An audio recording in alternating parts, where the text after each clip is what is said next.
Hi students, today we are going to look into various types of nanomaterials. Let us see how different nanomaterials are divided into. Okay, so the learning outcome is the students will be able to acquire basic knowledge on various nanomaterials. Okay, we can list the nanomaterials like nanoparticles, nanocapsules, nanofibers, nanowires, fullerenes, nanotubes, nanosprings, nanobelts, quantum dots, and nanofluids. Okay, so how the size varies from bulk to dot? Let us see. Okay, so we have two different dimensions. One is rectangular, another one is curve. Okay, we call it as rectangular. Here we have bulk, well, wire, and dot. Well is like electrons move only in two-dimensional, whereas in the case of wires, they move only in one direction. And in dots, it is a confined in all direction, but 3D, but no movement. Whereas in the case of curvilinear, we divide this into bulk, well, wire, dot in this manner. Okay, so the nanomaterials are nanophase materials are the materials which are made of grains that are about 100 nanometer in diameter and contain less than few 10,000s of atoms. Quantum well, it is a two-dimensional system. The electron can move, as I told you, in two directions and restricted in one direction.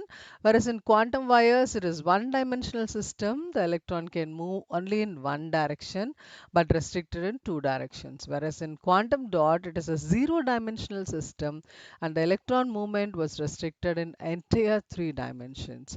So this is how it is classified like quantum well, quantum wire, and quantum dot.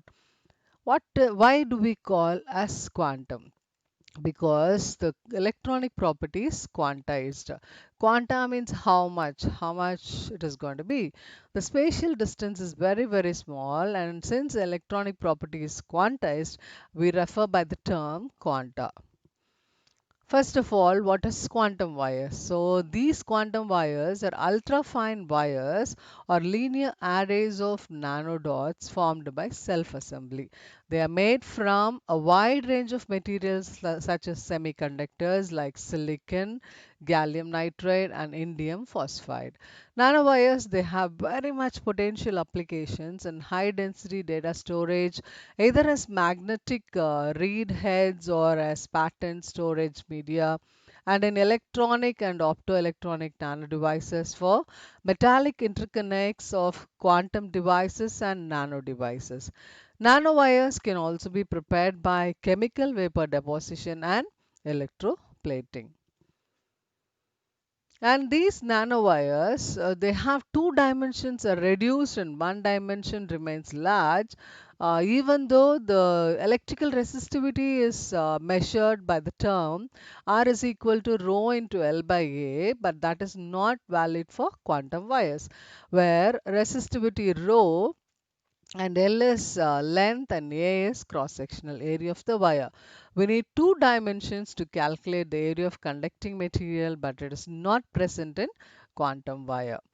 And the general properties of nanowires are like the diameter is tens of nanometer, and they are made from single crystal formation, common crystallographic orientation along the nanowire axis, then minimal defects within wire and minimal irregularities within nanowire arrays. And some examples we have, this is silicon nanowire array, and this one is zinc oxide nanowire arrays, and this is gallium nitride nanowire arrays.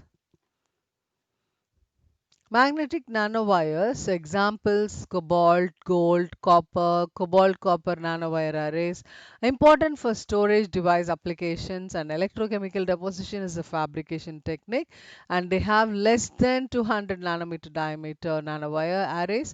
They can be fabricated by electrochemical deposition. This is cobalt nanowires on silicon substrate. Next is quantum dot. The extreme case of this process of size reduction, in which all three dimensions reach a low nanometer range, we call it as quantum dot. So this is a semiconductor nanostructure that confines the motion of conduction band electrons, valence band holes or excitons, bound pairs of conduction band electrons and valence band holes in all three spatial directions. So in quantum dot, all the three dimensions are reduced to zero, and this we call it as zero dimension. So we have dimension variation starting from 3D, 2D, 1D and 0D. Okay, so this is the structure of three dimension. When the size is reduced, it becomes two dimension, then one dimension and zero dimension. Okay, we have bulk, quantum well, quantum wire and quantum dot. If the bulk material If the bulk metal is made thinner and thinner until the electrons can move only in two dimension instead of three, it becomes 2D. 2D quantum confinement. Next level is quantum wire and the last one is quantum dot. So these are some of the examples. This is nanocluster, zero dimensional. Nanotubes, fibers and rods belongs to one dimension, and films and coats belong to two dimension. Polycrystals belong to three dimension. Next is what are nanorods? Nanostructures shaped like long stick with diameter of length range from 1 to 100 nanometer. We call it as nanorods. And they are used in display technologies because the reflectivity of the rods can be changed by changing their orientation with an applied electric field. It is used for microelectromechanical systems, as we have MEMS lab in our college also. And nanorods absorbs in the near eye and generate heat, which is used for cancer therapeutics.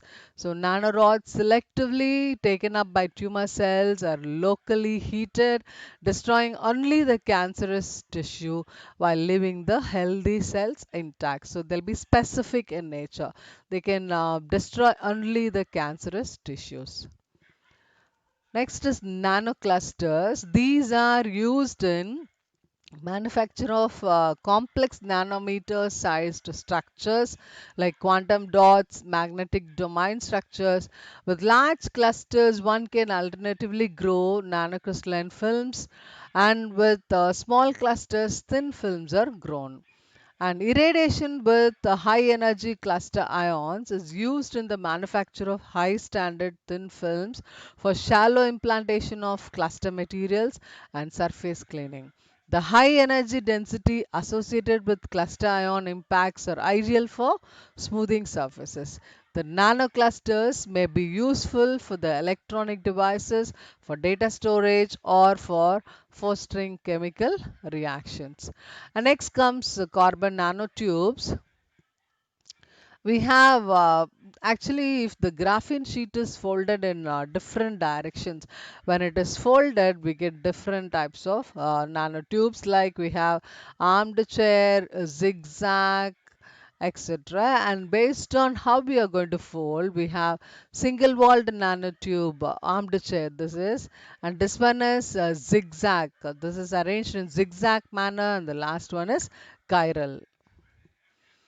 These are some of the micrographs showing control over the nanotube diameter. The first one we have the diameter as 40 to 50 nanometer, and the second one we have the diameter of 200 to 300 nanometer aligned carbon nanotubes.